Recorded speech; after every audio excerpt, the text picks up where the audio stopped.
Tay, saan kayo pupunta? Ha? Bakit nandito ka? Sagutin niyo po ang tanong ko. Saan po kayo pupunta? Bakit bihis na bihis kayo? Ba't bagong ayos kayo? Sa hitsura niyong yan, para kayong nakakuha na napakalaking pera.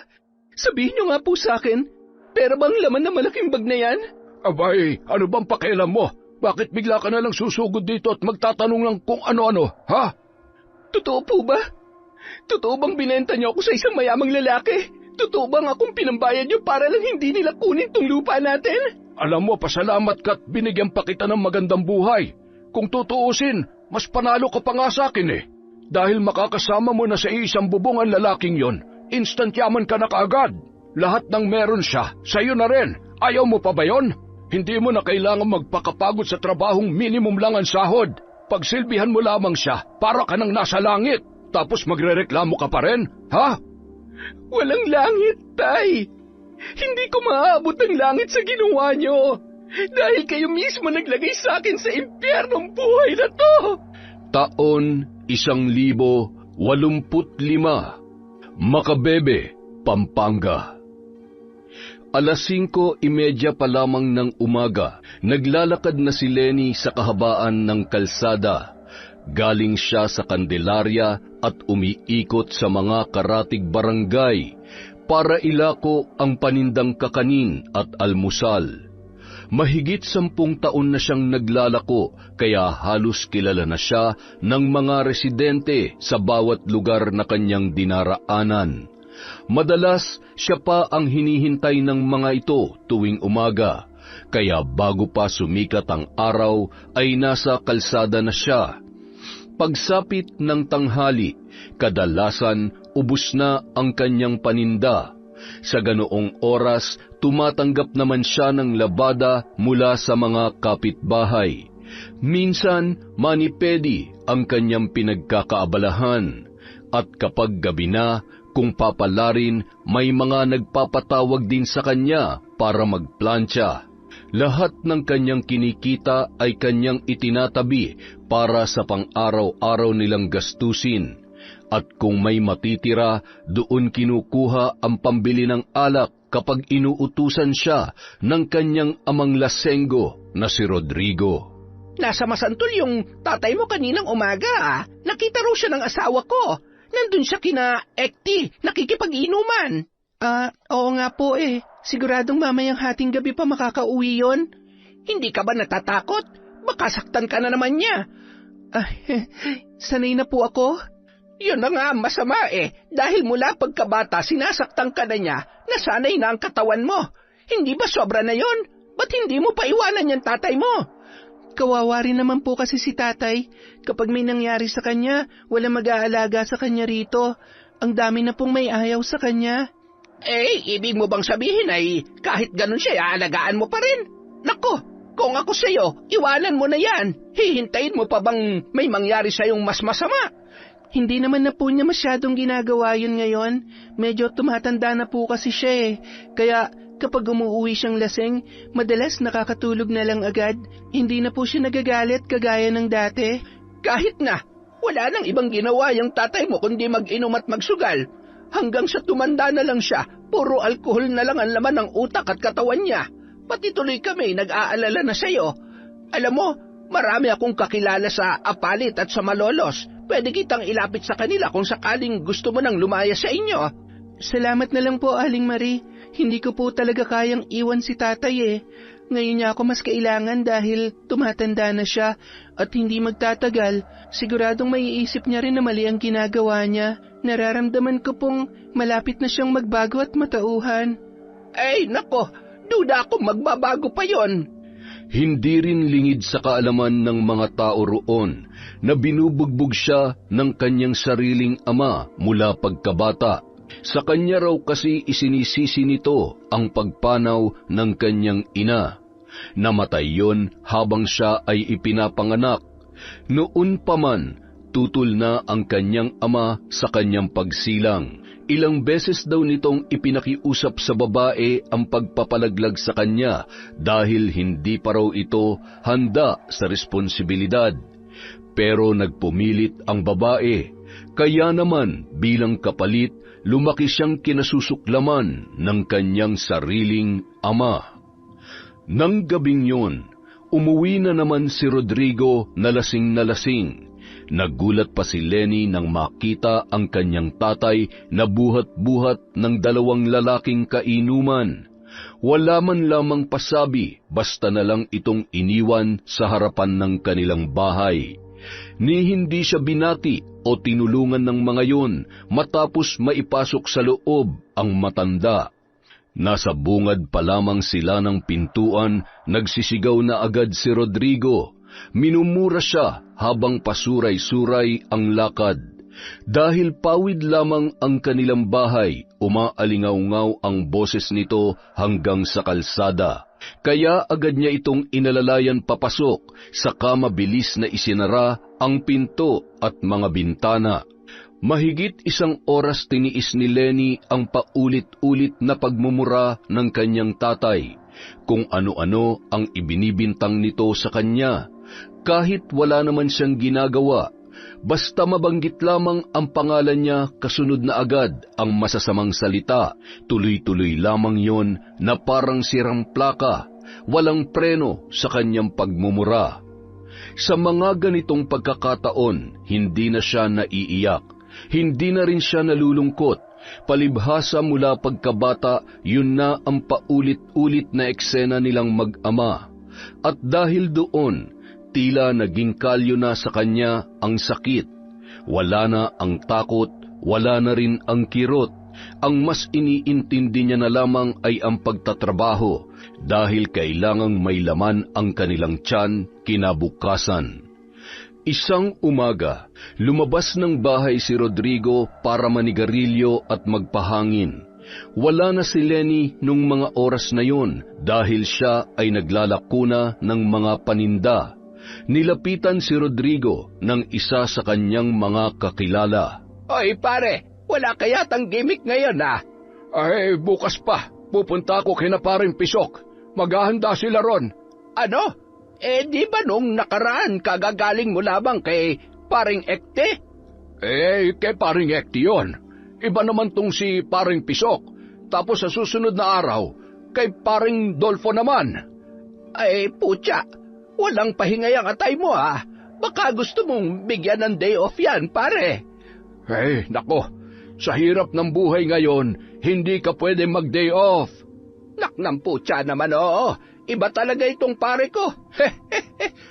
Siyempre. Ako pa ba? Nga pala. Pupunta ka ba sa barangay ngayon? May programa daw sila para sa mga senyor. Nagbibigay daw sila ng part-time job. Bakit hindi mo subukan, pare, para may pagkakitaan ka rin? Sayang din yung bayad doon. Below minimum nga lang, pero 4 na oras lang naman ang trabaho. Malaking tulong na rin yon para sa ating mga senyor. Ikaw ba, pare? Pupunta ka? Oo naman. Doon nga ako patungo ngayon eh. Halika na, sumabay ka na sa akin. Wala akong papel, pare. Tutulungan na lamang kita habang maaga pa. Halika na, dali. Ayoko. Busy ako ngayon. Bakit? Anong pinagkakaabalahan mo? Basta, kailangan ko magpahinga at pupunta nga ako kina Paring Pisok bukas.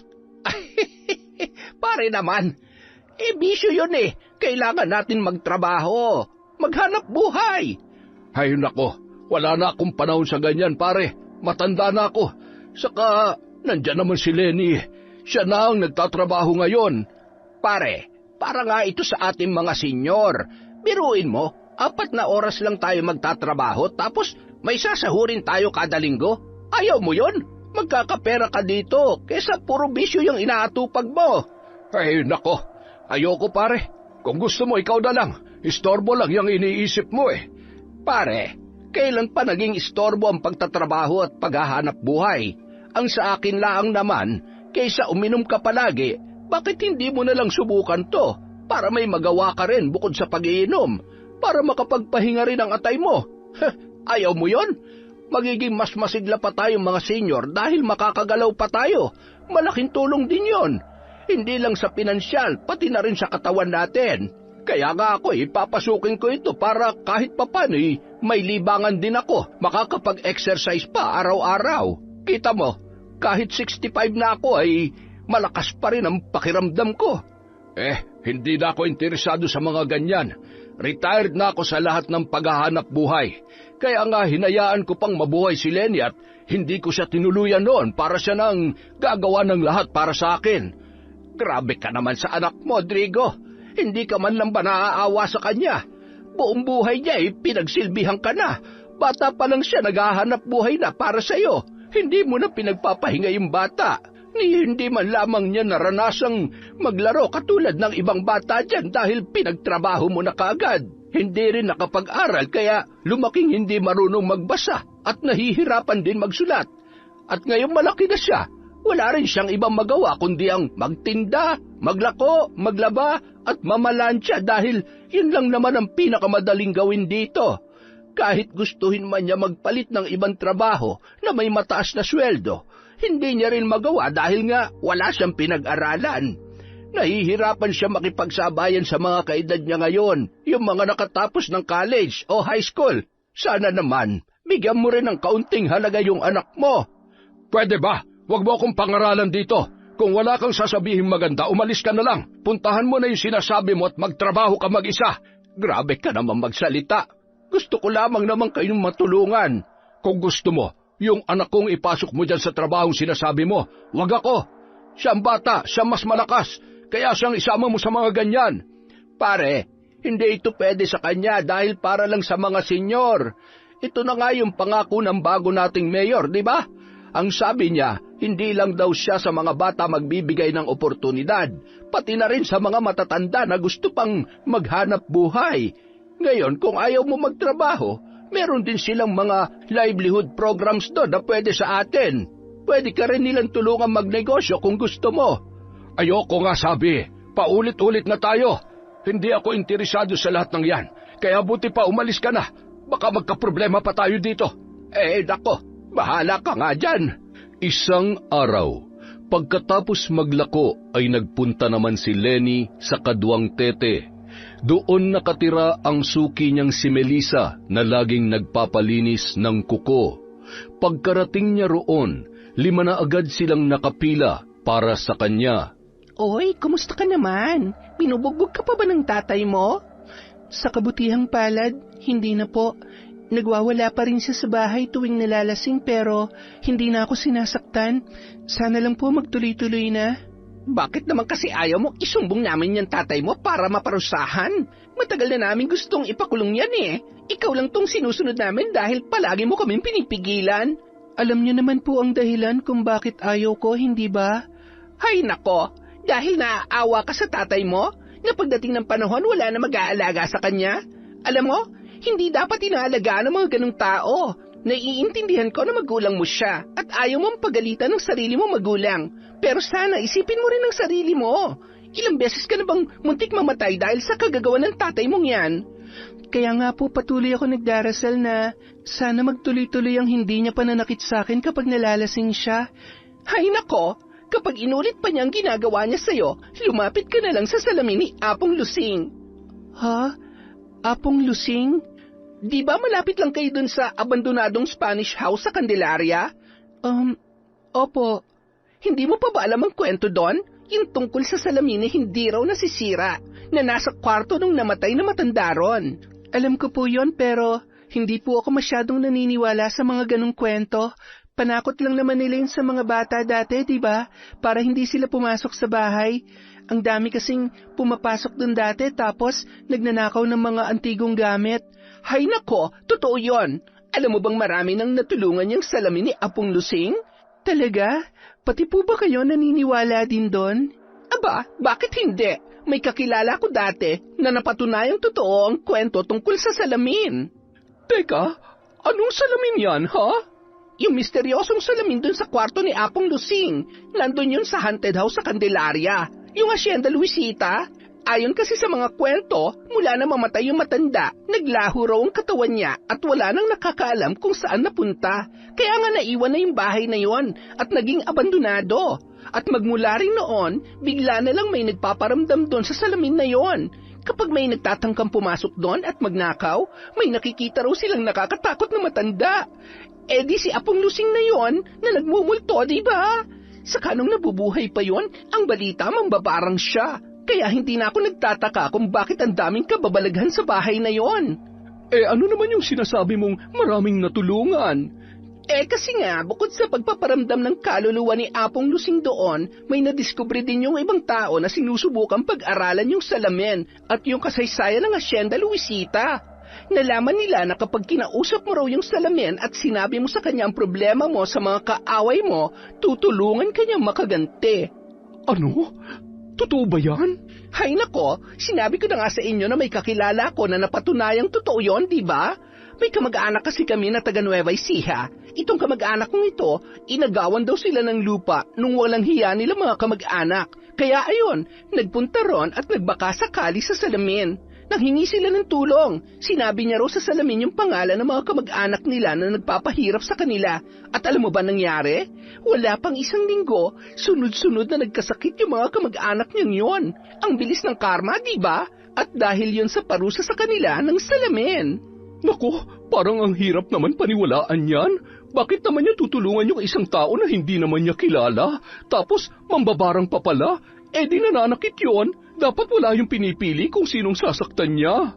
Hay, palibhasa hindi ka taga rito kaya hindi mo alam. Ganito kasi yon. Yan si Aling Lusing nung nabubuhay pa, hindi naman siya masama mambabarang. Ginagamit lang niya yung kapangyarihan niya sa mga tao na nalalamang at nananakit sa kanila.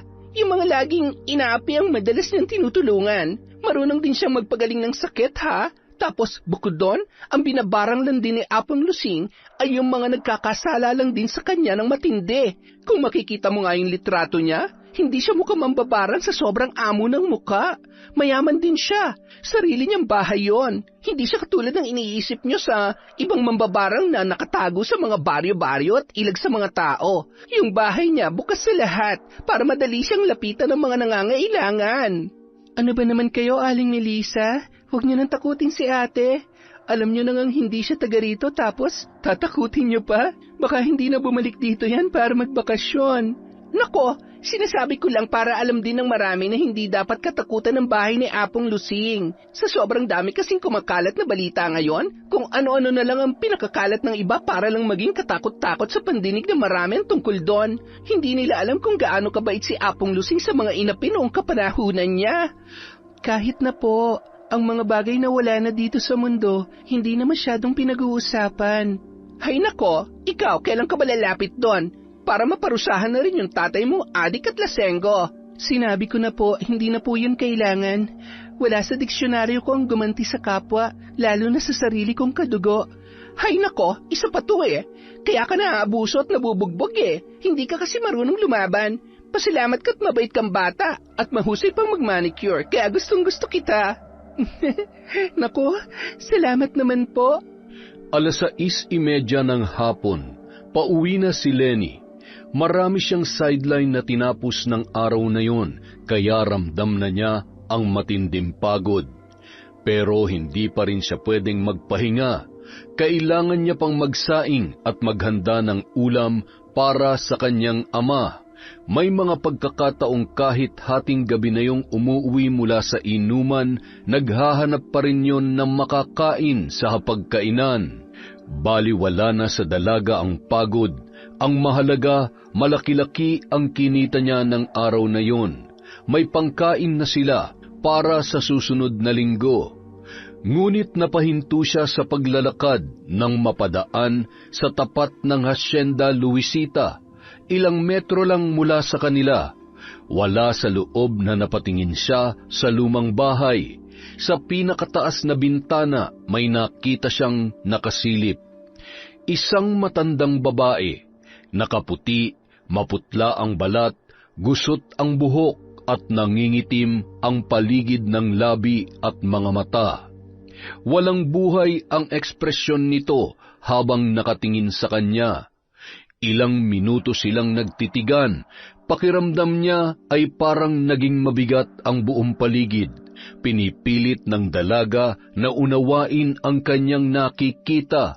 Hanggang sa mapagtanto niya na ang matandang yon ay walang iba kundi si Apong Lusing, ang matandang mambabarang.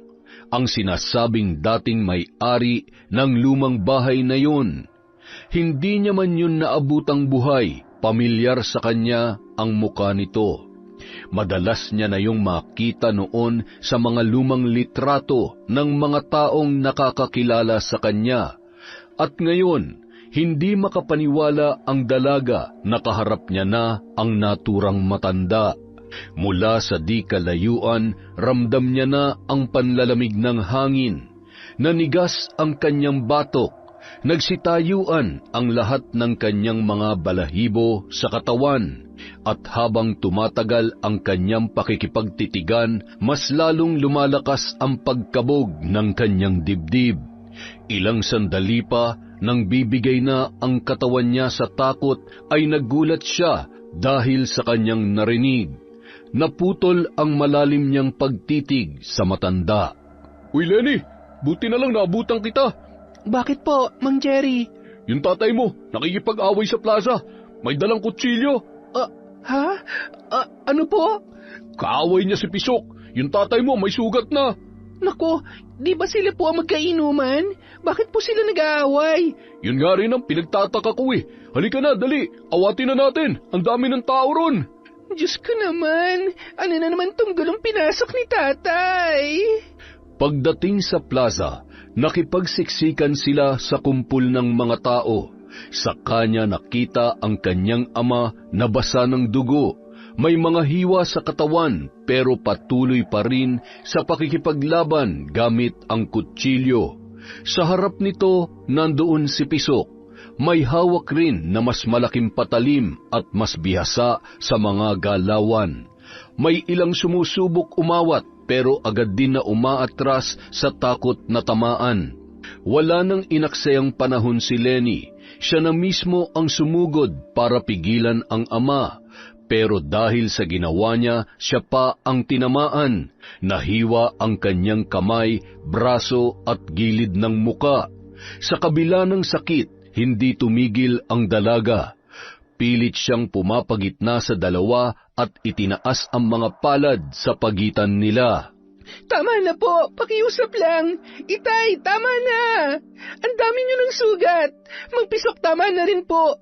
Kung ano man ang pinagawayan niyo, pag-usapan nilang natin na maayos. Huwag niyo nang idaan sa ganito, parang awa niyo na. Ngunit parang wala lamang narinig ang dalawa. Parang hindi siya nakikita ng mga ito.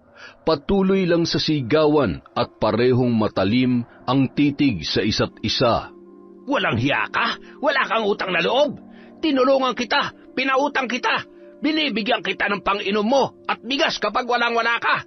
Tapos, pag naanasahan mo lang ang asawa ko, nagkamali ako sa iyo, Rodrigo. Tama nga ang sinasabi ng ibang tao, wala kang kwentang kaibigan. Nagsisisi ako na pinakisamahan kita. Wala rin akong pakialam sa iyong hayop ka. Ano naman ngayon kung pinagdanasahan ko ang asawa mo? Matagal naman na kayong hindi nagkakaunawaan. Matagal na kayo nag-aaway. Akala mo hindi alam ng mga tao rito na hindi maayos ang pagsasama ninyo? Sukang-suka na sa iyo ang asawa mo. Kung talagang matino ka, pakawalan mo na siya. Huwag mo nang ipilit ang sarili mo dahil pangit ka naman. Tsaka maliit yung ano mo. Tarantado ka? Kapag siningil kita sa lahat ng binigay ko sa'yo, tingnan ko lang kung hindi ka lumuhod sa harap ko. Gagawin ko ng impyerno ang buhay mo. Mas hayop ka pa sa lahat ng hayop. Tama na po, pakiusap. Lasing na kayo pareho, itigil nyo na to. Ang dami ng tao. Sa ibang lugar na lang natin to pag-usapan, parang awa nyo na po. Nang makita ng mga tao ang sugat ng dalaga, napilitan na rin silang umawat. Hindi nagtagal, natapos din ang away at napaghiwalay ang dalawa. Hindi na ininda ni Lenny ang sakit. Halos wala siyang maramdaman. Ang buong atensyon niya ay nasa kanyang ama na di hamak na masugatan, duguan at halos hindi na makatayo. Pagka-uwi nila sa bahay, muli pang nagwala ang kanyang ama. Nagbalak pa itong kumuhang muli ng patalim sa kusina para balikan ang kanyang kaaway. Pero pinigilan yon ni Lenny.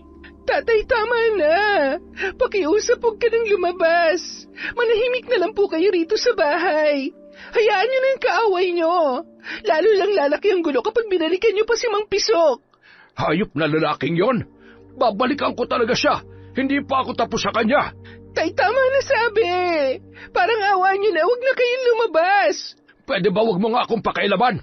Isa ka pang walang kwenta sa buhay ko eh. Umalis ka nga dyan. Tay, magpahinga na lang po kayo sa kwarto. Matulog na po kayo. Ako na pong bahalang kakausap sa kanila. Pahinga na po kayo sa loob. Hayop ka. Wag mo akong pakialaman. At wag mo akong hahawakan. Hindi na nakapagsalita pa si Lenny dahil sa sampal na yon. Akala niya yun na ang pinakamasakit na kanyang mararamdaman. Ilang saglit lamang sa kanya na nalipat ang galit ng kanyang ama, kaya muling naulit ang pambubugbog sa kanya. Matapos ang ilang buwan na pagkakapahinga niya mula sa pagmamaltrato nito, naulit na naman ang kanyang kinatatakutan. Siya naman ang pumapalahaw ngayon at nanghihingi ng saklolo dahil sa pananampal, panununtok at pananabunot na ginagawa ng kanyang tatay. Kung gulpihin siya ni Rodrigo ay parang hindi siya tao. Tatay, tama na po! Kinabukasan, nakasuot ng itim na belo si Lenny paglabas ng bahay. Dala niya ang mga paninda at kahit masakit pa ang katawan, kailangan niyang muling kumayod. Habang naglalakad, napapatingin ang mga tao sa kanyang itsura. Marahil nagulat ang ilan. Matagal na rin kasi mula nang huli siyang makitang may suot na belo. Alam ng lahat ang kahulugan noon. Siguradong ginulpi na naman siya ng kanyang tatay. Ang belo ang laging ginagamit niyang panakip sa kanyang mga sugat at pasa. Bakas ang awa at pag-aalala sa mata ng iilan, pero gaya ng dati, wala pa rin silang magawa. Lahat sila ay takot kay Rodrigo. Kaya bilang tahimik na pagsuporta sa kanya, bumibili na lang sila ng kanyang mga paninda. Pagdating sa bayan, pumwesto siya sa tapat ng simbahan. Habang abala sa pagsilbi sa mga customer, may isang sasakyang pumarada sa gilid. Hindi niya ito pinansin sa una dahil nakatuon ang isip niya sa kanyang pagtatrabaho. Pero nang makaalis na ang mga tao, wala sa loob na napalingon siyang muli rito. Doon siya napatda. Mula sa driver's seat, bumaba ang isang pamilyar na lalaki. Walang iba kundi si Bong, ang kababata at matalik niyang kaibigan. Matagal na rin itong nawala matapos lumipat ang pamilya nila sa Maynila. Hindi niya akalain na magkikita pa silang muli sa probinsya. Lenny, ikaw ba yan? Bong, ikaw ba yan? Grabe, Lenny, ikaw nga. Ala, kumusta ka na? Eto, mabuti naman, pero seryoso, nagbalik ka na? Oo, namiss daw kasi ni Mama ang buhay rito sa probinsya kaya bubuhayin niya na muli ang ancestral house namin dito para tuwing bakasyon, dito na kami pupunta. Ganun ba? Grabe, akala ko hindi na tayo magkikita. Ako nga rin eh, at dito pa talaga tayo nagtagpo sa simbahan, kung saan tayo unang nagkakilala dati. Di ba? Grabe talagang maglaro ang tadhana, no? Grabe ka rin mag-isip. Pero, kumusta naman ang buhay sa Maynila? Ayun, sobrang busy kasi ako nang humahawak sa isa sa mga kumpanya ni Papa. Medyo lumuwag ngayon ang mga trabaho namin lahat kaya nagkaroon kami ng time na makapunta rito para maipaayos yung ancestral house. Ganun ba? Hanggang kailan naman kayo rito? Matagal-tagal din, siguro mga ilang buwan. Marami kasing aasikasuhin si Papa rito eh. Kabilang na yung mga lupain niya. Tutulungan ko siya sa pag-asikaso ng mga yon. Grabe, big time ka na pala. Hindi naman. Ikaw ba? Anong trabaho mo ngayon? Ito, nagtitinda ako. Wow, ang sarap niyan. Di ba yan yung kinakain natin dati? Oo. Ikaw ba nagluto niyan? Yung iba, oo, pero yung iba, binibili ko lang din tapos binibenta ko. Sige nga, pabili ako. Namiss ko to eh. Lalo na itong tibok-tibok saka putong nasi. Teka, ilang taon na ban lumipas mula nung huli akong makakain nito? Alam mo, nagulat talaga ako sa'yo. Sobrang laki na ng pinagbago ng buhay mo. Nakakahiya na nakita mo pa ako ng ganito. Ano ka ba? Wala kang dapat ikahiya. Marangal yung ginagawa mo kaya ituloy mo lang. Ikaw pa rin yung Lenny na hinahangaan ko dati dahil sa taglay mong talino, tapang at pagiging matapat. Alam mo kung tatakbo ka lang na presidente, ikaw ang iboboto ko. Dahil sa leader na tapat, aangat ang buhay ng lahat. Grabe ka naman. Malabong mangyari yan. Hindi nga ako nakapag-aral kaya hindi na natuloy yung pangarap kong maging abogado o public servant. Kailangan kong unahin ang paghahanap buhay. Bakit? Hindi ka ba pinag-aral ng tatay mo? Hindi Alam mo na sigurong dahilan, diba? Kahit ikaw, saksi ka rin sa ginagawa niya sa akin dati. Teka, hanggang ngayon sinasaktan ka pa rin niya? Kaya ba nakatakip ka ng ganyan? Hayaan mo na. Okay lang naman ako. Ang mahalaga, nakakakilos pa rin ako para makapagtrabaho. Hayaan mo. Bigyan mo ako ng panahon. Iisipin ko kung paano kita matutulungan para makapag-aral ulit. Alam ko, may scholarship kaming ino-offer under ng company ni Papa May grades nga lang na kailangan, pero alam ko namang maipapasa mo yun. Salamat, Bong, ha? Pero nakakahiya naman. Baka ayaw na rin sa akin ng mga magulang mo, lalo na kapag nakita nila na ganito ang kalagayan ko. Ano ka ba? Hanggang ngayon yata nanonood ka pa rin ng mga telenovela kaya kung ano-anong iniisip mo Oo, mayaman na kami, pero hindi kami masama at nanghahamak ng iba. Kaya ng ginagawa ng ibang mayayaman sa mga teleserye. Kung makikita ka lang ni na mama at papa ngayon, siguradong matutuwa yun. Medyo busy nga lang sila kaya kahit ako hindi ko mahagilap. Pero promise, hindi mangyayari ang iniisip mo. Mababait yung mga yun.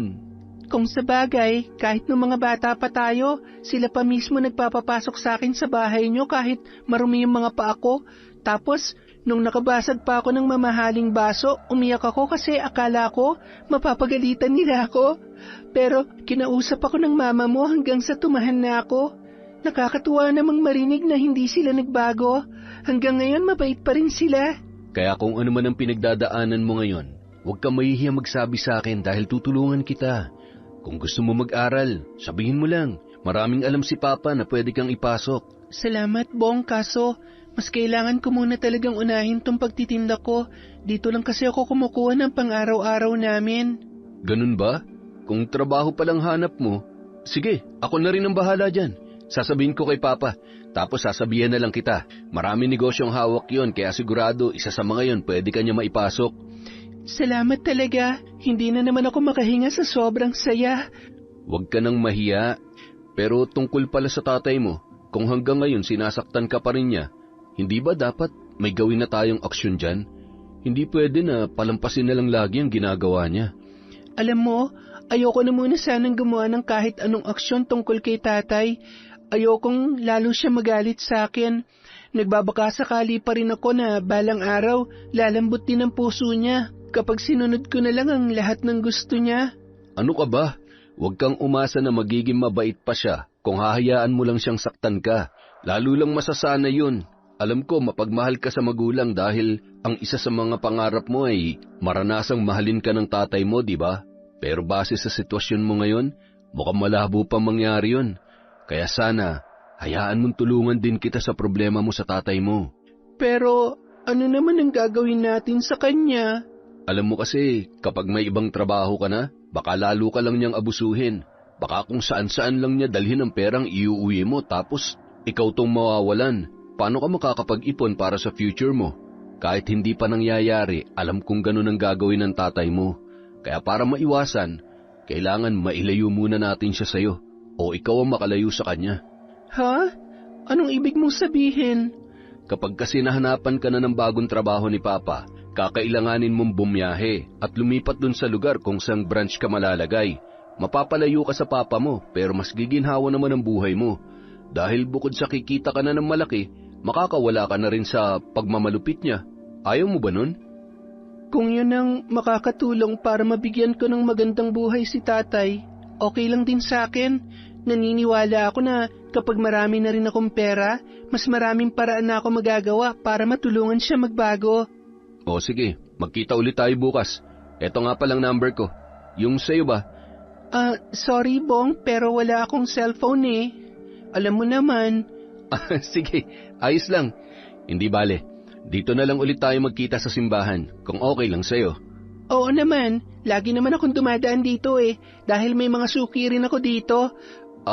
Sige, baka nakakaabala na ako sa'yo. Gusto sana kitang isama sa lakad ko, kaso hindi mo rin pwedeng iwanan ng mga paninda mo rito. Kaya bukas na lang ulit, ha? Hihintayin kita. Salamat, Bong. Maraming salamat talaga. Ingat ka sa lakad mo. Pupunta ako dito bukas, magkita tayo. Kinahapunan, maagang naubos ang paninda ni Lenny. Dahil doon, nakauwi rin siya na mas maaga para tumuloy pa sa iba niyang sideline.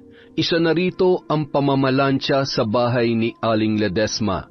Kanina pa ito nagpabook sa kanya.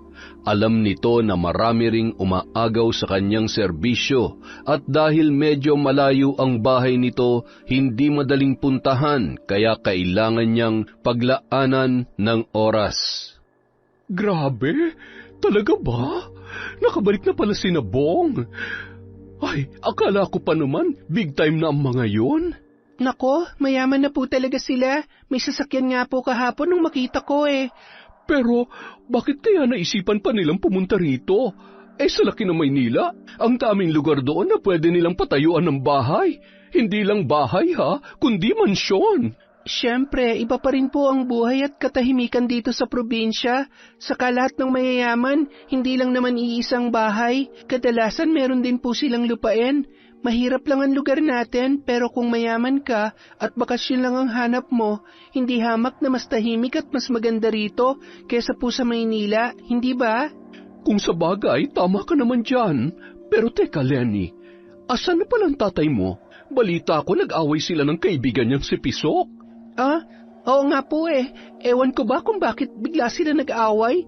Sila pa naman yung pinakamagkasundo dati. Ang sabi yung tatay mo raw ang pasimuno. Pinupormahan yata yung asawa ni Pisok. Grabe ang tatay mo ha. Asawa pa talaga ng matalik niyang kaibigan ang gusto niyang yariin. Kahit sino talaga magagalit sa kanya ron. Ang bait-bait ni Pisok eh. Noon ko lang siya nakitang naging ganun ka-agresibo. Kaya nga po eh. Ikaw, kumusta ka naman? Yung mga sugat mo, tatay mo na naman ba may kagagawan yan? Galos lang po ito nung inawat ko sila, saka hindi lang naman ako ang nasugatan, pati na rin yung iba pang umawat. Kahit na, wala na talaga sa tamang pag-iisip yan tatay mo. Nagkasugat-sugat ka na nga dahil sa kanya tapos hinayaan lang niya. Sigurado ako pagka-uwi nyo, hindi ka man lang niya kinausap. Hindi man lang humingi ng tawad sa nangyari na nagkasugat ka ng dahil sa kanya. Tama ako, di ba? Hayaan niyo na po yun. Saka nakatulog din kasi siya kagad noon, kaya hinayaan ko na lang. Kesa naman po magwala pa siya ulit sa labas. Alam mo, bakit hindi ka pumunta dun sa salamin ni Apong Lusing? Pasukin mo yung bahay niya. Alam ko marami daw pumupunta doon kapag gusto nila maghiganti sa mga nang-aapi sa kanila. Nako, meron na po nagsabi sa akin yan, pero ayoko. Wala po akong balak na pumunta ron. Ipagpapasa Diyos ko na lang po ang lahat. Kinabukasan, muling nagkita sina Bong at Lenny sa harap ng simbahan. Inilibre siya nito sa kainan at naglibot-libot na rin sila sa buong bayan. Habang naglalakad, tila walang sawang nagsalitan sila ng kwento at tawanan.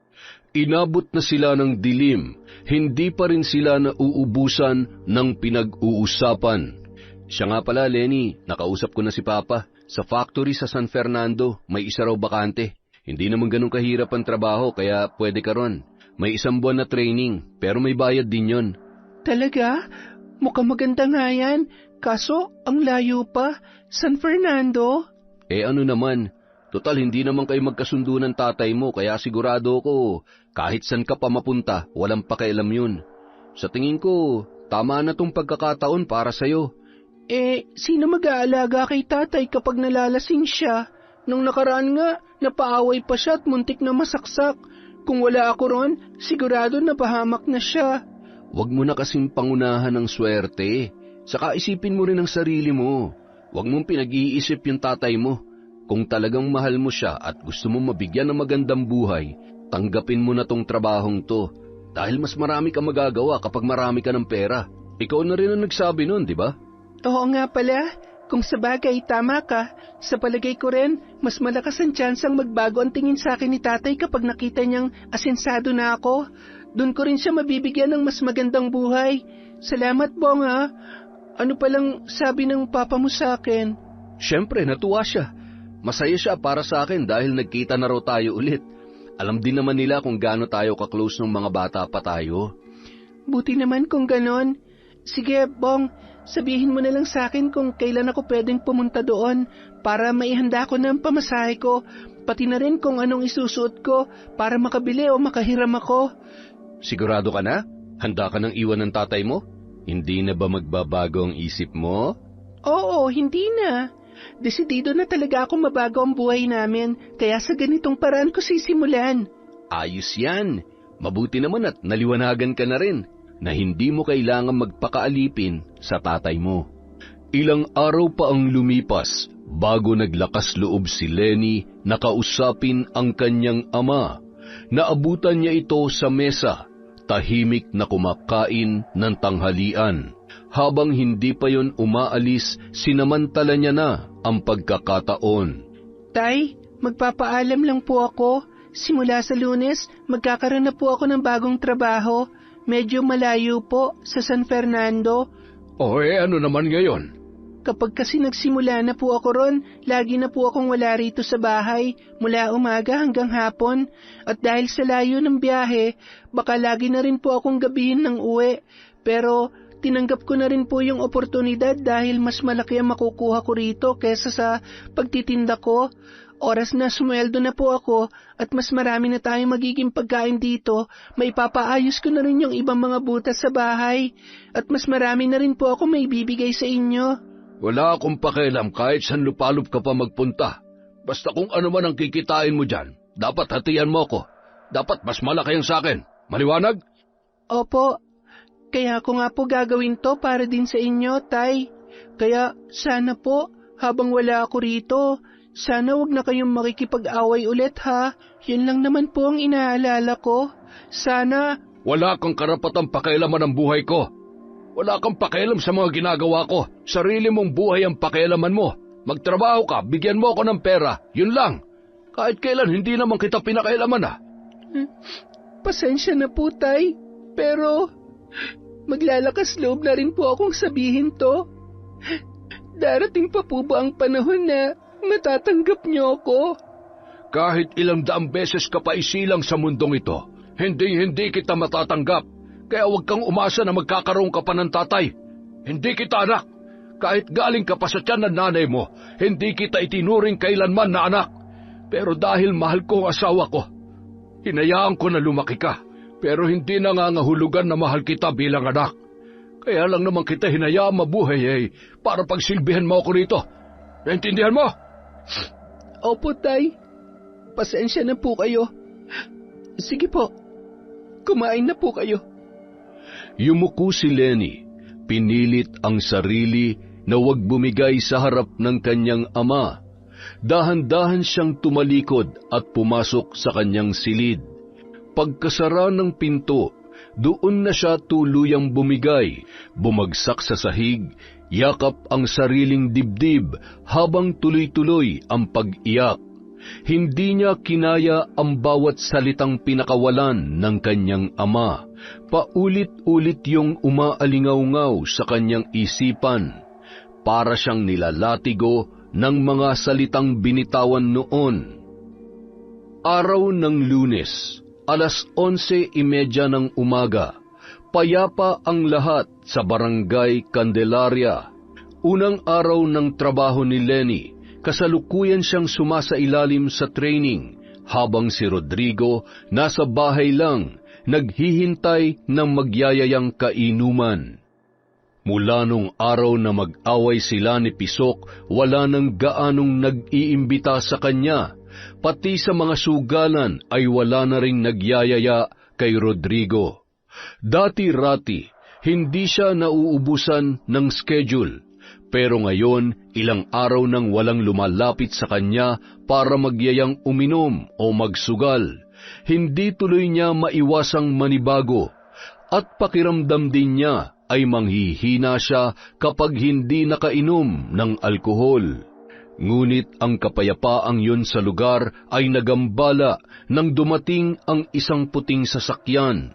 Mula roon, bumaba ang isang lalaki na nagpagulat sa lahat.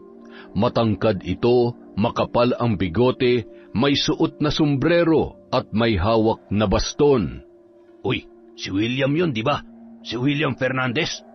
Oo nga no. Anong ginagawa niyan dito? Akala ko ba matagal nang nasa ibang bansa yan? Ba't siya nagbalik pa?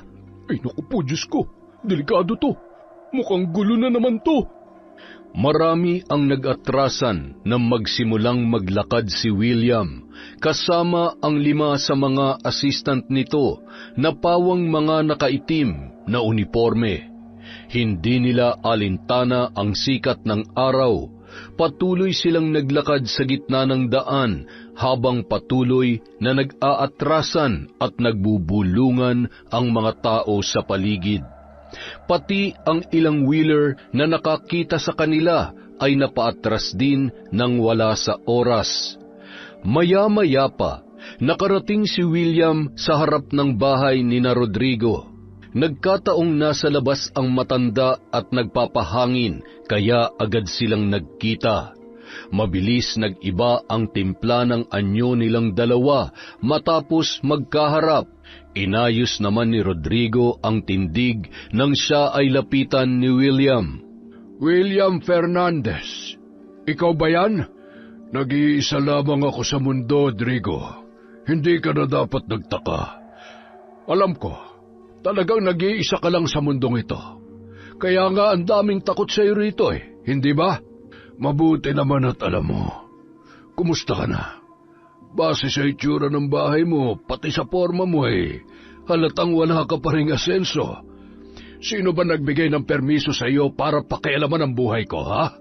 Sa pagkakaalam ko kasi, wala naman akong atraso sa iyo para balikan mo ako rito. Bakit ka nagbalik? At bakit mo ako pinuntahan? Masyado ka namang feeling special, Drigo. Bukod sa iyo, may iba na akong mga pinuntahan dito. Nung nakarang araw pa ako nandito, katunayan nga ikaw na ang huli kong sinadya. Okay, sige na. Ano ba ang dahilan at nagbalik ka pa rito? Akala ko'y masarap na ang buhay mo ngayon sa Amerika dahil sa mga illegal mong negosyo. Kung makapagsabi ka naman ng illegal, makikinabang ka rin dito. Pero dahil gusto mong malaman kung bakit ako nandito, sige, sasagutin kita. May ipapatayo kasi akong Sky Tower project dito sa Candelaria. At base sa pag-aaral namin, malaki-laking lupa ang kakailanganin namin para sa project na ito. Isa ang lupa nyo sa mga tatamaan. Ah, talaga? Ano ang gusto mo mangyari? Wala naman. Gusto ko sanang makuha yung lupa nyo para wala nang maging hadlang sa project ko. Siyempre, hindi ko naman kukunin yan sa inyo ng walang bayad.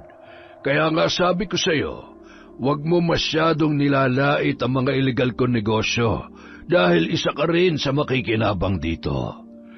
Alam mo, William, hindi ako pinanganak kahapon para magpauto sa iyo. Ilang beses mo nang ginawa yan sa mga tao. May umunlad ba sa kanila? May mga nakatanggap ba?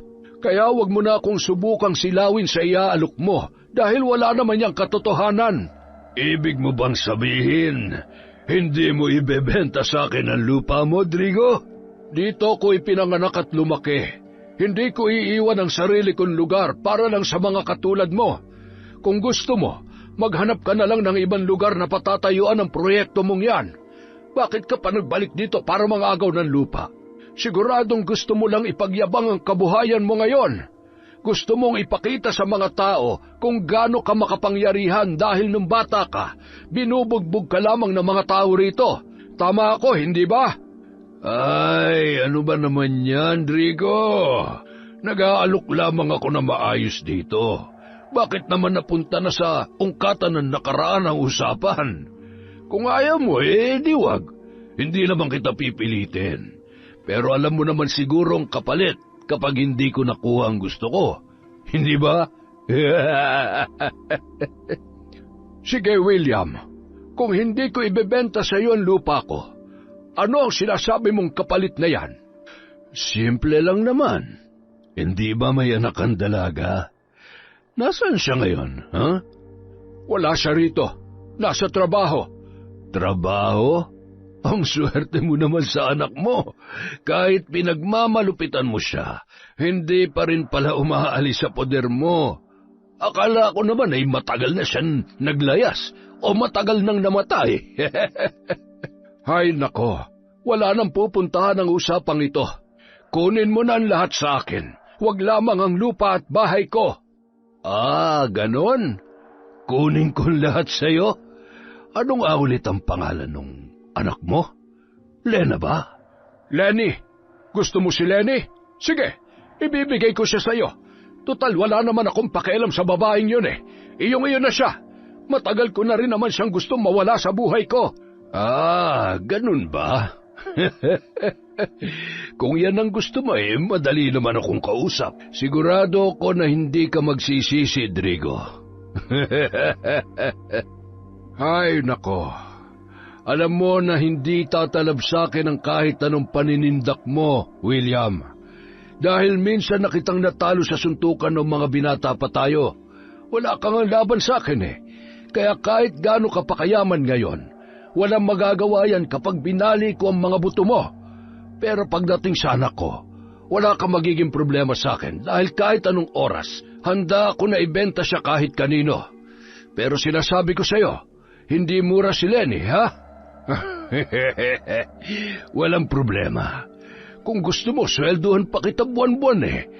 Gusto ko lang din magkaroon ng babaeng makakasama.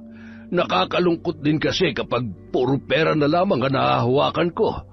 Gusto ko ring makahawak ng babae. Naiintindihan kita dyan. Alam ko naman din na kahit gaano ka pakayaman, walang babaeng pumapatol sa iyo dahil isinumpa ka yata.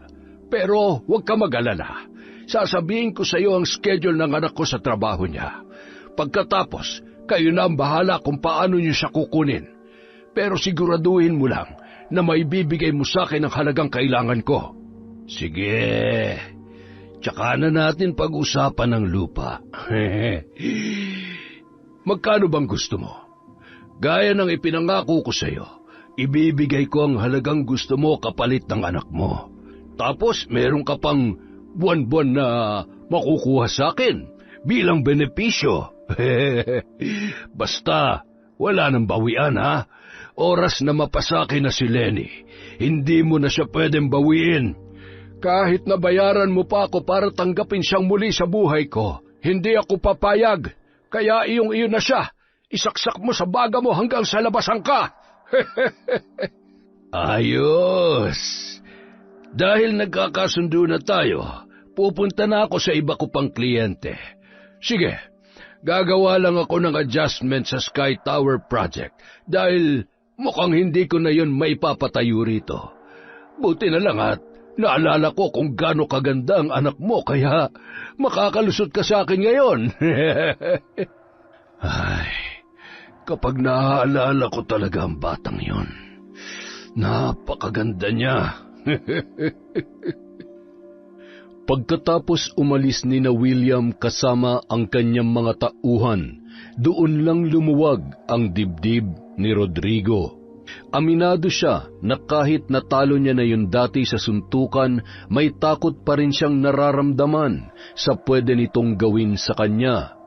Mabuti na lamang may anak siya na handa niyang ibenta kahit kanino. At nagkataon na kursunada yun ng lalaki, kaya hindi na siya nahirapang kumbinsihin ito na huwag isama ang kanyang lupa sa bibilhin noon.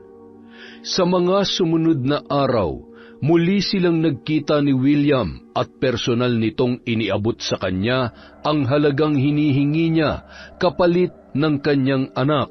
Ayan, 20 million. At buwan-buwan may 20,000 ka sa akin. Siguro naman wala ka nang magiging angal dyan, hindi ba? Sinunod ko lang yung halagang hinihingi mo. Ano ka ba? Walang problema sa akin to. Ayos na ako rito. Salamat dito, William, ha? Buti na lang tumupad ka sa usapan natin at hindi mo ko itinulad sa ibang kinakausap mo na pinapatay mo lang para makatakas ka sa mga pangako mong hindi mo natupad. Ay, ano ka ba? Kahit magkaiba na ang mundong ginagalawan natin ngayon, hindi pa rin nawawala ang pagkilala ko sa iyo bilang pinakamalakas at pinakamatapang na lalaki rito sa lugar na to.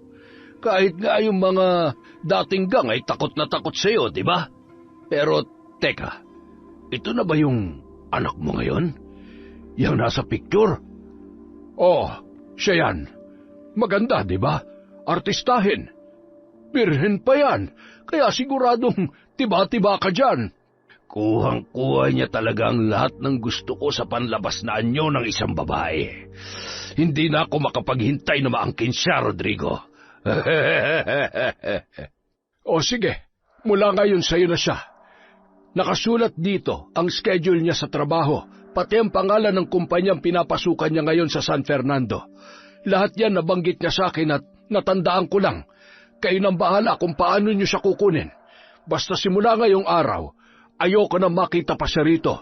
Ayoko nang uuwi pa siya rito. Maliwanag? Ang usapan ay usapan, Drigo. Makakaasa ka dyan. Walang palya. Matapos ang kanilang pag-uusap, umalis na si William. Wala namang pinagsisihan si Rodrigo sa kanyang ginawa.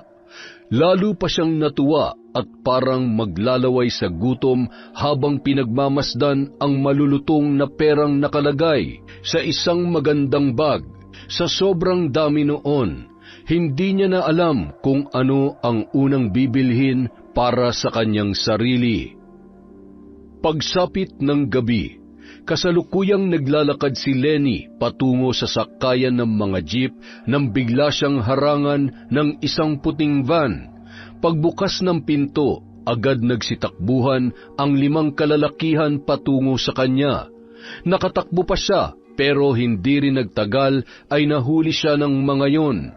Sinubukan niyang pumalag, ngunit sa isang suntok lamang ng lalaki sa kanyang sikmura, agad na siyang nawalan ng malay. Nang magising ang dalaga, natagpuan niya ang kanyang sarili sa isang malaki at malambot na kama. Napapalibutan ng mamahaling kagamitan ang paligid, at lahat ng nakikita niya sa bawat sulok ng silid ay pawang magagara. Biglang nagbukas ang pintuan.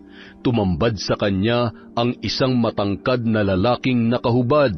May makapal na bigote at kahit may edad na ang itsura, halatang batak pa rin sa ehersisyo ang katawan.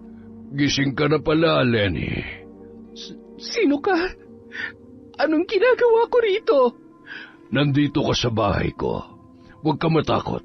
Hindi naman ako nangangain ng tao. Baka nga, masarapan ka pa sa gagawin ko. Wag! Hindi! Pakawalan mo ako! Huwag ka nalang magwala o manlaban para hindi na tayo magkaroon pa ng problema. Sino ka ba? Anong kailangan mo sa akin? Nandito ka dahil pag-aari na kita. Kaya pwede kong gawin ang lahat ng gusto ko sa'yo. Hayop ka! Wala kang karapatang gawin to sa akin at sa kahit na sinong babae! Meron! Dahil binili na kita. Pero, grabe! Ang ganda mo pala talaga sa personal. Ngayon lang kita nakita ng ganito. Tulang! Saklala! Kahit anong sigaw mo rito, walang makakarinig sa'yo kundi ako lang. Kaya kung gusto mo pang makalabas dito, huwag mong painitin ang ulo ko, ha? Madali naman akong kausap eh. Basta pagbigyan mo lang ako. Parang awa mo na. Maawa ka sa akin. Pakiusap. Gaya ng sinabi ko, kung gusto mong payagang kitang makalabas pa rito at makapasok sa trabaho mo, pagbigyan mo lang ako. Walang masamang mangyayari sa'yo. Muling nagsisigaw ang dalaga nang magsimulang gumapang ang lalaki sa kama. Sinasadya nitong gawing malademonyo ang anyo para lalo siyang matakot at panghinaan ng loob. Alam mo ba kung bakit ka nandito ngayon? Dahil ibinenta ka sa akin ng iyong ama, si Drigo. Ano? Siguro hindi mo pa ako kilala, pero kami ng tatay mo, kilalang kilala namin ang isa't isa. Kaya wala kang dapat ipag-alala. Malaki ang tiwala sa akin ng iyong ama, kaya sana tanggapin mo na rin ako. Kapag napasaya mo ako, pasasayahin ko rin ang buhay mo. Sisiguruhin kong titingalain ka na marami at hindi mo na kailangan magtrabaho pa sa minimum na sahod para lang mabuhay. Dahil ako, kayang-kaya kitang bigyan ng marangyang buhay. Yun ay kung tatanggapin mo lamang ako sa buhay mo. Hayop ka! Hindi! Ilang beses sinubukang pumalag ng dalaga pero sa huli wala rin siyang nagawa para ipagtanggol ang kanyang sarili. Makailang ulit siya nitong hinalay ng gabing yon. Kahit anong sigaw at pagpalahaw ni Lenny hanggang sa loob lamang ng silid nakakarating ang kanyang naghihinagpis na tinig. Kinabukasan, muling dumating ang sasakyan ni na William sa barangay Candelaria. Huminto ito sa harap ng bahay ni na Rodrigo. Pagbukas ng pinto, si Lenny agad ang unang bumaba. Buhaghag ang buhok at tila wala sa ayos ang suot na damit. Pagpasok niya sa kanilang bahay, naabutan niya ang kanyang ama na magara ang suot, may daladalang malaking bag at tila naghahanda sa pag-alis. Katakataka rin na bagong ahit at bagong gupit ang buhok nito. Para bang bigla yung nakaahon sa kahirapan. Tay, saan kayo pupunta? Ha? Bakit nandito ka? Sagutin niyo ang tanong ko. Saan po kayo pupunta? Bakit bihis na bihis kayo? Bakit bagong ayos kayo? Sa hitsura niyong yan, para kayong nakakuha na napakalaking pera. Sabihin niyo nga sa akin, pera ba ang laman ng bag na yan?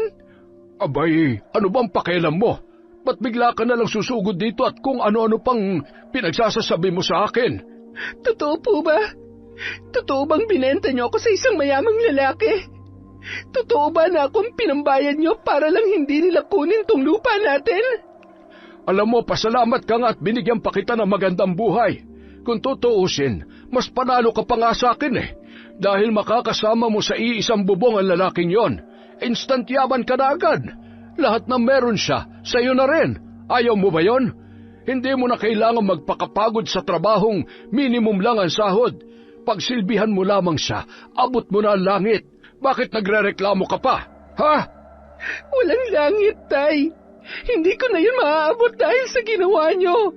Dahil kayo mismo naglagay sa akin sa impyernong buhay na to. Aba, marunong ka nang sumigaw ngayon, ha? Hayop kang babae ka. Hampas lupa. Hindi pa ba kayo kontento sa lahat ng pahirap na ginawa niyo sa akin mula pagkabata? Alam niyo sa sarili niyo na kahit kailan, hindi ko kayo kinalaban. Hindi ko kayo iniwan. Kahit hindi na mabilang ang mga pagkakataong pinagbuhatan niyo ako ng kamay at winasak ang puso ko, wala kayong narinig kahit katiting na hinanakit mula sa akin. Alam niyo kung bakit? Dahil umaasa ako na magbabago pa rin kayo balang araw. Kahit nagmukha akong tanga at bobo sa loob na mahabang panahon dahil pilit ko kayong pinagtatakpan sa iba. Tiniis ko para lang sa inyo. Pero anong ginawa nyo? Binenta nyo pa talaga ako sa ibang tao. Nadaig ko pa ang laruan. Ganyan ba talaga kayo kawalang puso? Wala kang karapatang pagtaasan ako ng boses. Wala kang karapatang magreklamo sa lahat ng ginawa ko sa iyo dahil nung una pa lang, hindi ka na dapat nabuhay sa mundo. Pinilit ka lang ng nanay mo na isilang kahit labag sa loob ko. Nag-usap din kami dati na kahit isilang kanya, hinding-hindi kita tatanggapin bilang anak ko. At alam niya yon. Kaya wala kang karapatang magreklamo sa akin kung anong kahihinatnan ng buhay mo dahil kahit kailan, wala naman talaga akong pakialam sa iyo. Pasalamat ka nga't binigay pa kita sa isang tao na kaya kang buhayin at ibangon sa hirap. Ang bait ko na nga sa iyo kung tutuusin. Kaya wag mo kung sisimulan, Lenny. Bumalik ka sa kangkungan kung saan ka nababagay. Hindi kita kailangan dito. Oh, kumusta na kayo? Pasensya na. Pumasok na ako ng dire-diretso. William, kunin mo na nga yan. Ilayo mo na sa akin ang babaeng yan. Bakit? Tapos na ba kayo mag-usap? Sige lang, mag-usap muna kayo. Pumasok lang ako rito dahil mainit sa labas. Hindi, wala na kaming dapat pampag-usapan, kaya ilayo mo na siya sa akin. Tapos na ang usapan namin dalawa. Ah, ganun ba? Sige, uuwi na kami. Narinig mo ba yan, Lenny? Umuwi na raw tayo. Hindi ako sasama sa'yo. Ayoko! Hoy, kayong dalawa. Pumasok nga kayo rito at ibalik nyo na si Lenny sa loob ng sasakyan. Alis na tayo. Ayoko! Bitiwan niyo ako! Pakawalan niyo ako! Sigurado ka ba, Rodrigo? Hindi mo nakakausapin ang anak mo? Bago man lamang kayo maghiwalay ng tuluyan. Hindi ko naman itinuring na anak yan. Kaya ako lang siya hinayaang mabuhay rito dahil napapakinabangan kong kasipagan niya. Pero ngayon may pera na ako. Hindi ko na siya kailangan. At mukhang ayoko na rin manatili sa lugar na ito. Aalis na lamang ako. Magpapakalayo-layo na ako. Kaya iyong-iyo na siya. Kung ganun, tamang-tama.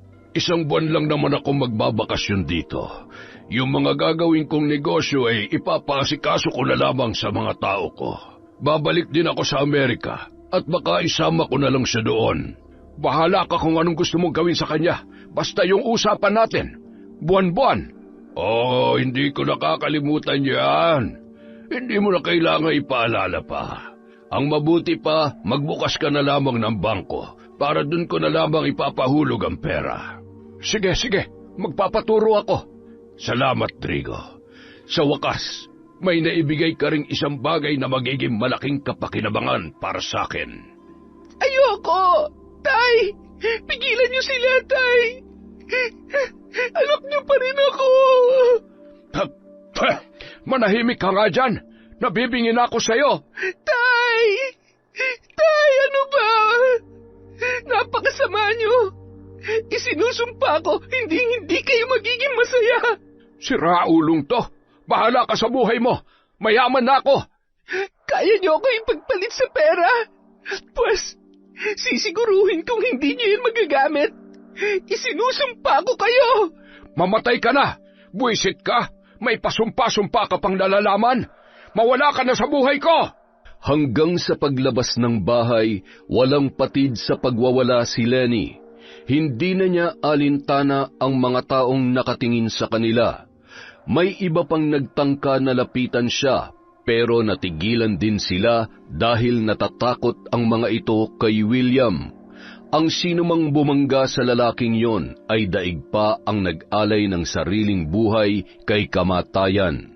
Kaya wala ring nagawa ang mga tao kundi ang mapaiyak na lamang habang pinagmamasdan siyang pinagtutulungang ipasok sa loob ng sasakyan na parabang basurang itatapon. Di nagtagal, umalis na rin ang grupo ni William. Sa muling pagbabalik ni Lenny sa bahay ng lalaki, mas tumindi pa ang kanyang kalbaryo. Gabi-gabi siya nitong hinahalay, pinaiinom ng gamot para mamanhid ang katawan at hindi makalaban, at may pagkakataon pa na pinagagalaw siya nito sa iba niyang mga tauhan. Hindi lang pagkababae niya ang sinira ng lalaki, kung hindi pati na rin ang buo niyang pagkatao. Hindi niya na alam kung paano niya maituturing ang kanyang sarili. Ang masaklap pa noon, hindi siya ginagapos ng lalaki. Hinahayaan lang siyang makagala sa bawat sulok ng mansyon at pati na rin sa labas ng hardin. Pero hindi rin niya magawang makatakas dahil napakataas ng bakod. Isang araw, walang kabuhay-buhay siyang naglakad at lumabas sa likod ng bahay patungo sa malawak na hardin. Wala siyang ibang ginawa roon kundi ang maupo, maglakad, umupong muli at amuyin ang mga bulaklak. Ang hardin lang na ito ang nagbibigay ng ginhawa sa kanya kahit papaano dahil sa mga mababangong halimuyak ng mga imported na bulaklak.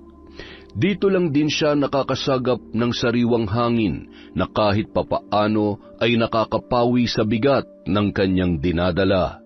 Sa kalagitnaan ng kanyang pagmumuni-muni, bigla siyang nakarinig ng isang pamilyar na boses. Laking gulat niya nang masilayan ang lalaki. "Lenny!" Bong, anong ginagawa mo rito? paano ka nakapunta rito? Dumaan ako sa likod ng dalayap. Yun kasi ang alam kong pinakamalapit na lugar dito sa mansyon ni Don William eh. Teka sandali, huwag kang didikit sa gate na yan. Meron yung kuryente. Alam ko, kilala ng pamilya kong pinanggalingan ni Don William, kaya kabisado ko ang galawan niya. Pero bakit ka nagpunta rito? Masyadong delikado, tsaka paano mo nalaman na nandito ako? Ang dami nakakita sa iyo noong nakaraang linggo kung paano ka kinaladkad ng mga tauhan niya. Balita ko nga, ang tatay mo pa mismo nagbenta sa iyo eh. Totoo ba yun? Ayoko sana malaman mo to, pero oo, totoo lahat na narinig mo, Bong. Binenta ako ng sarili kong ama sa walang hiyang lalaking yun. Hayop talaga siya. Wala siyang kwentang ama. Walang kwentang tao. Ang sarap niyang sapakin. Salamat sa pagbisita, Bong. Pero hindi ka dapat magtagal dito. Baka mahuli ka pa nila. Hindi rin talaga ako magtatagal, Lenny. Ayoko mahuli nila tayo at baka kung ano pang gawin nila sa'yo. Pero gusto talaga kitang makita. Ilang beses ko nang sinubukan pumasok dito eh.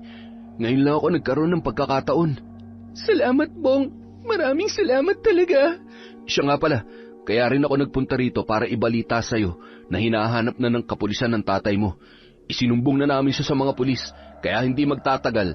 Pananagutan niya ang lahat ng ginawa niya sa'yo. Maraming tumistigo kaya tumibay ang ebidensya laban sa kanya. Kaso nga lang... Bakit, Bong? Ano naging problema? Si Don William, hindi namin kayang banggain eh. Pasensya ka na, Lenny ha. Kahit ang pamilya ko wala ring magawa. Dahil sobrang yaman talaga ng Don William na yun. Kayang-kaya niyang baligtarin ang sitwasyon. Kaya para madaig natin siya, kailangan pa natin makahanap ng mas malaking butas sa kanya. At yun ang gagawin ko habang nasa labas ako. Gagawa ako ng paraan para mapabagsak siya. Ikaw naman, magpakatatag ka. Magtiis ka lang muna rito. Alam kong masakit pero hanggat maaari, huwag ka munang manlaban para hindi ka saktan ng walang hiyang yun. Hindi pa itong huling pagkikita natin, Lenny. Babalikan kita. Oo, Bong. Hihintayin kita. Maraming salamat. Pero may isang paraan akong naiisip. Isang mas mabilis na paraan kung gusto mo makalaya ka agad. Ano naman yun? Alam kong mahirap pero pwede mo bang lambingin si Don William? Ano? Gawin mong lahat para payagan kanya makalabas. Kahit saglit lang.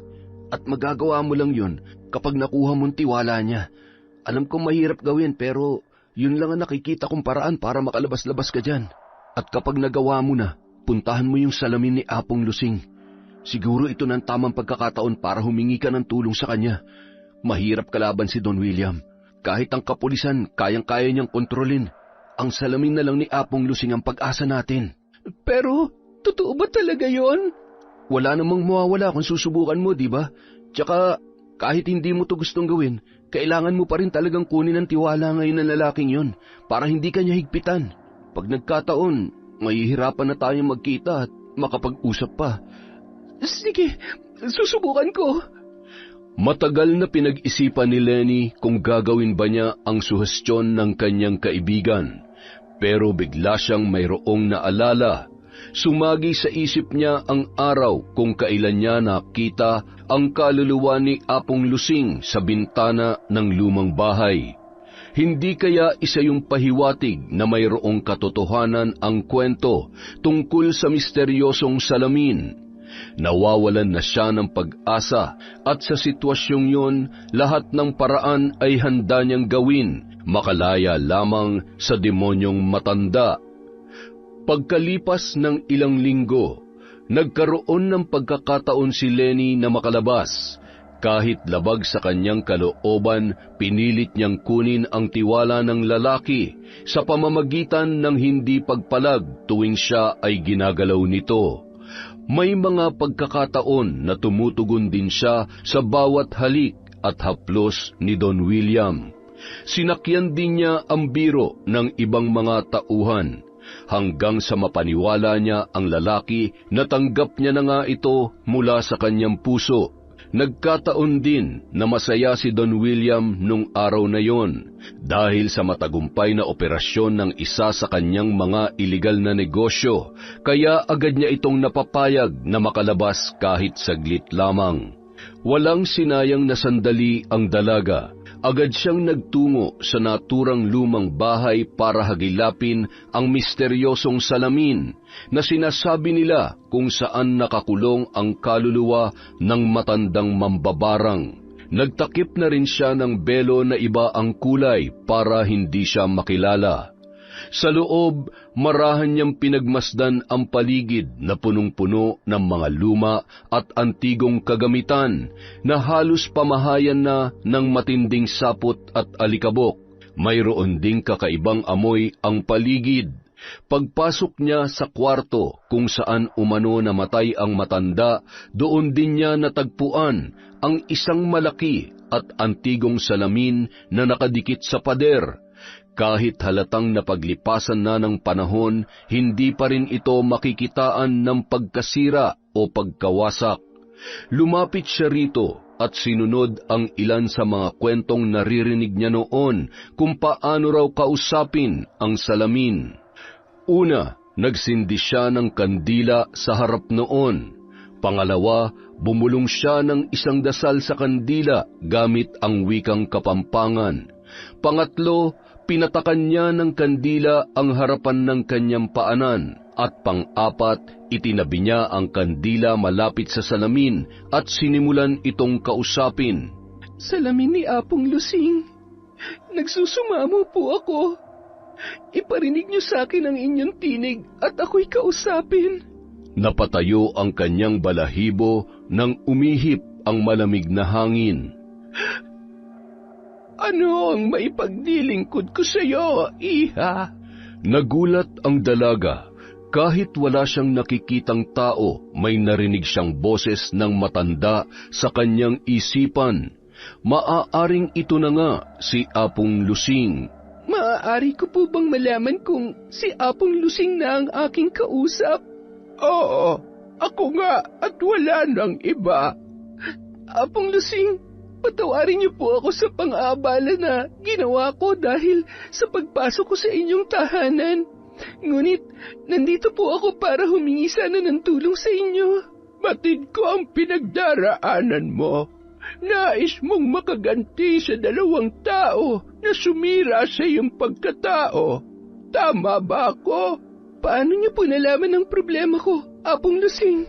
Ang lahat ng humaharap sa aking salamin ay nababasa ko ang kanilang nakaraan, emosyon at ang mga nais nilang mangyari.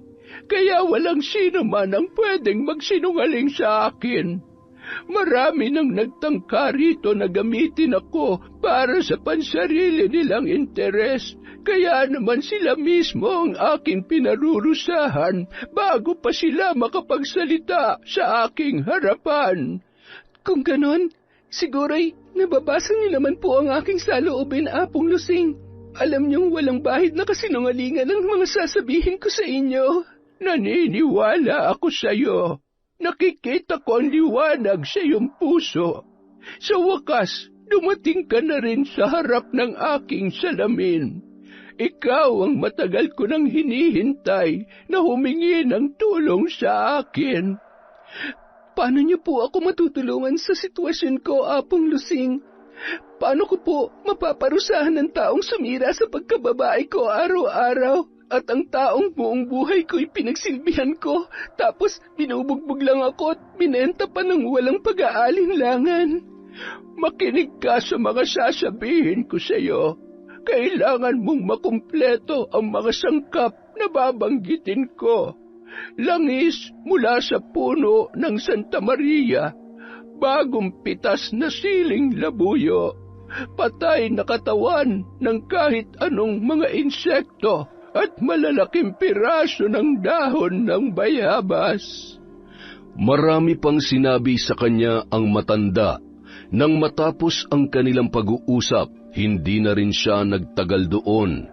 Agad na siyang lumisan at nagtungo sa iba pang mga lugar kung saan siya makakakuha ng mga sangkap. Nang makumpleto niya na yon, dali-dali siyang nagbalik sa bahay ng lalaki at itinago sa loob ng kanyang damit ang kanyang mga daladala.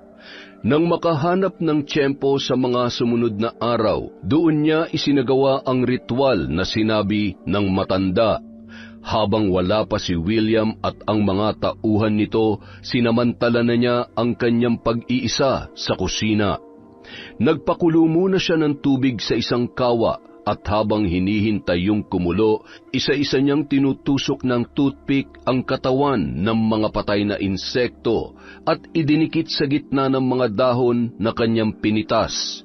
Inihilera niya ang mga ito sa lamesa at isa-isang pinatakan ng kandila habang sinasambit ang orasyon na itinuro sa kanya ng matanda. Pagkatapos ng orasyon, dinurog niya ang siling labuyo at hinalo sa kumukulong tubig. Ilang saglit pa, ibinuhos niya sa mangkok ang langis na nakuha mula sa katawan ng mahiwagang puno ng Santa Maria. Pagkatapos ay pinatakan niya yon ng kandila.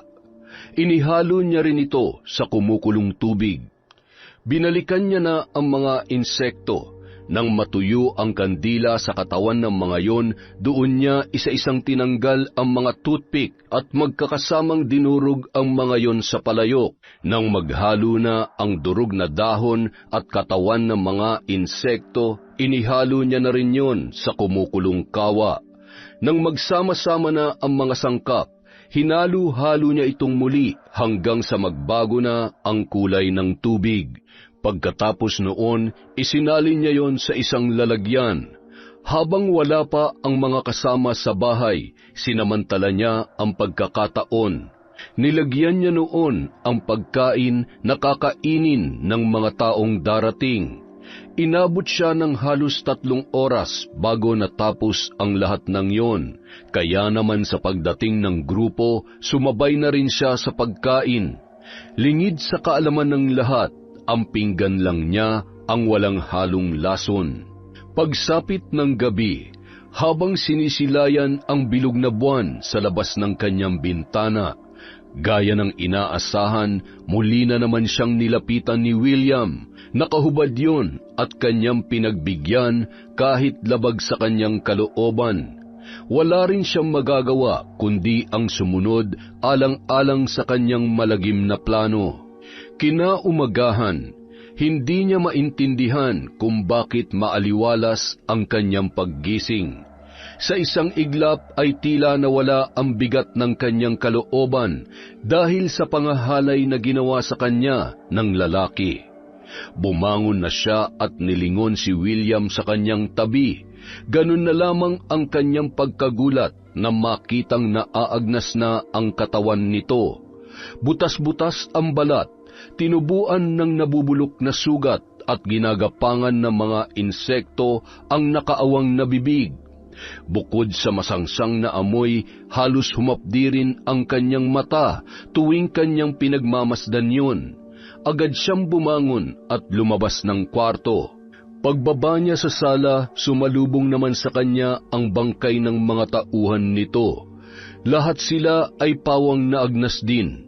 Butas-butas ang balat, tinubuan ng nabubulok na sugat at may mga insekto sa bibig.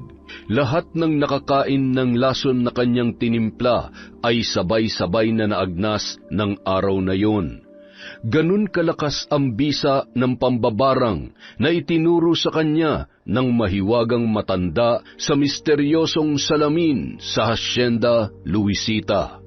Sa paglabas niya sa impyernong bahay na yun, sunod naman niyang hinanap ang kanyang ama. Dahil sa ginawa nito sa kanya, wala na rin siyang natitirang awa. Ilang oras niya rin yung hinanap. Natagpuan niya yon sa madalas nitong pinupuntahan sa kabilang bayan. Tulad ng kanyang inaasahan, nasa inuman na naman yon at nagbibilang ng pera. Pagkatapos, iniabot yon sa kanyang kainuman. Palibhasa tiba-tiba na sa pera, kaya mukhang ito naman ngayon ang nagpapakitang gilas naman libre. Mukhang hindi pa nagsisimula ang inuman dahil umalis pa ang kanyang mga kasama, habang ang kanyang ama naman ay tumayo at pumasok sa banyo. Yun ang pagkakataong kanyang hinihintay. Pumasok siya sa loob at nilapitan ang lamesa. Nakita niyang may laman pa ang baso ng kanyang ama. Ibinuhos niya roon ang natitirang laman ng bote, saka siya umalis. Nagtago si Lenny sa isang sulok at pinagmasdan ang pagbabalik ng kanyang ama. Nakita niyang umupo muli yun sa pwesto at ininom ang natitirang laman ng baso. Doon lang siya tumayo at naglakad papalabas ng bar. Kagaya ng nangyari kay William, ilang sandali lamang matatapos na rin ang buhay ng kanyang ama. Kinabukasan, habang siya ay naglalakad, isang balita ang nasagap niya sa mga tindera ng isda sa palengke. Uy, nabalitaan niyo ba? Patay na raw si Rodrigo. Talaga? Bakit? Ano raw nangyari? Ay nako Diyos ko, hindi ko alam kung nakulang ba o nabarang. Pero kung nakita niyo lang yung katawan niya kaninang umaga, ay Diyos ko po, siguradong babangungutin ka. Bakit? Ano ba kasi nangyari? Ay nako, natagpuan na lang na punit-punit ang balat. Merong mga sugat tapos parang naagnas na raw kaagad. At ang matindi pa, may mga insekto na gumagapang sa kanyang bibig. Ay nako! Hindi na tinapos ni Lenny ang pakikinig sa usapan. Nilisan niya na agad ang palengke at nagtungo sa bahay ng matandang mambabarang.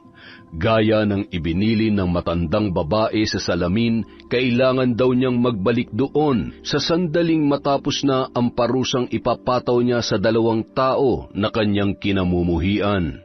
Inulit niya ang ritual para muling makausap ang matanda. Makapangyarihang salamin ni Apong Lusing, nagsusumamo ako sa iyo. Iparinig mong muli sa akin ang iyong tinig at ako'y kausapin. Makalipas ang ilang sandali, muli siyang nakarinig ng boses sa kanyang isip habang nakatitig pa rin sa kanyang sariling refleksyon. Ikinagagalak kong makita kang muli. Kung ikaw ay nagbalik dito, nangangahulugang natapos mo na ang iyong misyon. Naparusahan mo ng 2 tao na salot sa iyong buhay. Tama ba ako?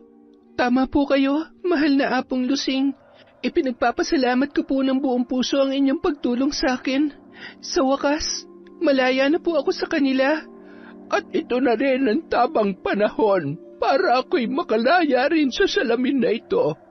Salamat at natagpuan kita, Iha. Ikaw ang perpektong instrumento para ako'y muling makatawid sa mundo ng mga tao at magkaroon ng sariling katawan. Ano po? Ano pong ibig niyong sabihin, Apong Lusing? Sa lahat ng mga lumapit dito, sa iyong pagkatao ko lang nakita at naamoy ang pinakamalakas na sangkap para makabalik akong muli sa mundo. Ang iyong puso at kaluluwa ang magbibigay sa akin ng katawan upang muling mabuhay. Kaya ako'y kinulong ang aking sarili sa salaming ito upang hintayin ang panahon na makatagpo ng isang katulad mo na magiging instrumento para ako'y mabigyan ng panibagong katawan. Pero wala po ito sa usapan natin, Apong Lusing. Lingid sa kaalaman ng lahat. Oras na ako ay humiling sa isang mortal. Hindi mo ito pwedeng tanggihan. Dahil sasapitin mo rin ang kaparehong sumpa at sakit na iyong ibinigay sa mga taong pinarusahan mo ng malupit na barang. Kaya hindi ka pwedeng tumanggi sa aking kahilingan. At ang hiling ko ay ikaw ang maging bago kong katawan. Ha? Hindi po ako papayag. Ayoko. Wala ka nang magagawa, Iha. Nanlaki ang mga mata ni Lenny nang biglang lumitaw sa salamin ang isang agnas na muka ng matanda. Galit na galit yun sa kanya at halos yumanig ang paligid sa tindi ng pagsigaw noon. Parang pilit yung kumakawala sa salamin at hinihila ang kanyang katawan. Ngunit bago pa yon magawa ng matanda, agad niyang binato ng gamit ang salamin at mabilis na nabasag. Batid niya na hindi ito nawawasak at mabubuuring muli, kaya naman pinaghandaan na niya ang kanyang pagbabalik doon. Lingid sa kaalaman ng matanda, nakapagtanong na siya sa ibang tao tungkol sa karanasan nila sa paglapit sa salamin. Ayon sa kanila, may pagkakataon daw na bigla yung humihiling ng kung ano-ano matapos matupad ang kanilang misyon. At kapag hindi na pagbigyan, pinarurusahan niya ng malagim na barang ang kanyang biktima. Alam na ni Lenny ang tungkol doon, kaya naman bago siya bumalik, nagdala na siya ng binditadong tubig na may basbas mula sa simbahan. Isa yon sa makapangyarihang instrumento para palayain ang hindi matahimik na kaluluwa na ayaw lumisan sa kanyang pinamumugaran. Binuhusan niya ng binditadong tubig ang basag na salamin at sinabayan ng taimtim na pagdarasal. Nakita pa niya kung paano yun umusok na animoy nasusunog. Hindi niya yun tinigilan hanggang hindi na uubos ang laman ng bote. Pagkatapos, hinalughog niya rin ang buong silid hanggang sa matagpuan niya ang ilan sa mga librong ginagamit ng matanda sa pambabarang. Sinunog niya ang lahat ng yun, pati ang iba pang kagamitan na maaaring pagmulan ng kapangyarihan. Sa paglabas ng dalaga, hindi na yun muling lumingon pa at nilisan na ang lugar. Yon ang lupit ng mambabarang sa likod ng salamin. Maraming salamat po ulit sa walang sawang pagsuporta sa Kwentong Enteng. Dahil dyan, meron po ulit tayong shout out. Simulan natin kay Cinderella Faith Tams. Hello po kay Jennifer Sacris, kay Ariana Fia Vitale, kay Roslyn Jimenez, sa Alde Family of Negros Occidental from Rico Alde. Hi po kay Josefina Fuelias. Hello kay TVJ Rosie Hedorio. Kay Len TV2. Hello po kay Maria Fe Berina. Hi kay Emily Cosino. Kay Maria Lina Kagawa. Kay Alfaida. Scarlet Sky Maniego. Sa mga kaklase ni Kurt Mina sa ICP Santa Maria, Bulacan, David De Guzman at Heo Kenshin. Hi kay Jace, JC, Jatson Ombao from Janisa, Toledo. Hello po kay Lydia Lopez, Lady Dam, Mardy Suski, kay Elaine Cardiente, kay Nestor Bandigan. Hello po kay JC, kay Nena Dayuno, Arnel Claridad, kay Kiarsa, kay Alona de la Cruz, hello kay Red Gaspar, kay Basanta Mila, hello po kay Kirby Juan, Kirail, Jaira at Keith from Gail Alfajardo.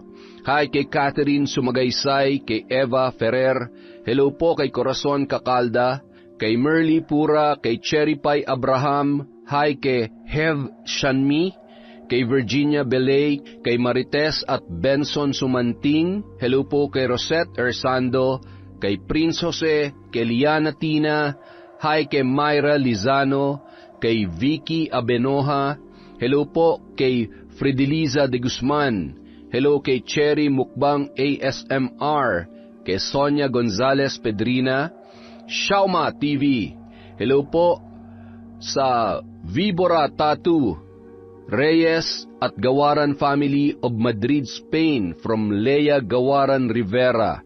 Hello po kay Diana de la Cruz, kay Cirila Cosme, kay Rowena Caicong. Hello kay Rosalie Estose, sa Barlita Family from Analu Barlita.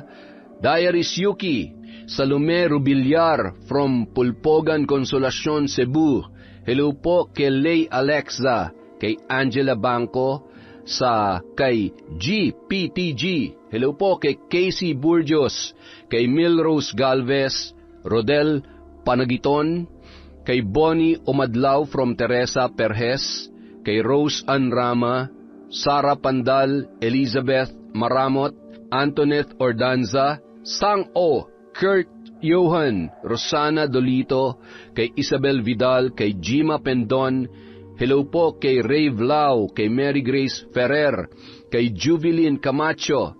Hello kay Gemma De Leon, kay Tita Tessie, Ami Almonte, Lynette Reparado, Merly Fatalia, Teresita Toralba, Ami Viray, Hana Caballes. Hello kay Michelle Espinar, kay Marilu Jerico, kay Josefina Jimenez, kay Nora Humantok, kay Janet Cantiga, Luzminda Esteves, kay Arsham TV, kay Charissa May Estelioso, kay Jules Puno Balingon, kay Lady Diocades, kay Elvira Blanco from Antique, hi po kay Ryan Banyago, kay Pastor Estebar Lugod Caballes at Buhay Family from Blue 90.